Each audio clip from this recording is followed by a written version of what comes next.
एके दिवशी चिऊ आणि माव नावाच्या दोन मांजऱ्या जंगलात फिरत होत्या। अचानक त्यांना जमिनीवर चीजचा एक मोठा तुकडा दिसला। दोघींनाही खूप आनंद झाला, पण लगेचच त्यांच्यात वाद सुरू झाला। हा चीज मला आधी दिसला, चिऊ म्हणाली। नाही, मला मोठा तुकडा हवा, माव म्हणाली। दोघीही मोठ्याने भांडू लागल्या। त्यांना चीज कसा वाटायचा हे समजत नव्हते। तेवढ्यात तिथून जाणाऱ्या एका चतुर माकडाने हे सगळं पाहिलं। माकड म्हणालं, भांडू नका, चीज मला द्या, मी तो समान वाटून देतो। मांजऱ्यांनी माकडावर विश्वास ठेवला आणि चीज त्याला दिला। माकडाने चीज दोन भागांत तोडला, पण एक भाग थोडा मोठा होता। माकड म्हणालं, अरे, हा भाग मोठा आहे, म्हणून त्याने मोठ्या भागातून एक घास घेतला। आता दुसरा भाग मोठा दिसू लागला, म्हणून त्यातूनही त्याने घास घेतला। हळूहळू माकड दोन्ही तुकड्यांतून घास घेत राहिला आणि सगळा चीज खाऊन टाकला।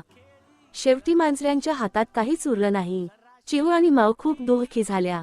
त्यांना आपली चूक कळली। त्या म्हणाल्या, आपण आपसातच चीज वाटून घेतला असता तर असं झालं नसतं। माकड हसत निघून गेलं। बोध: नेहमी न्यायाने वागा, मित्रांना फसवण्याचा प्रयत्न करू नका।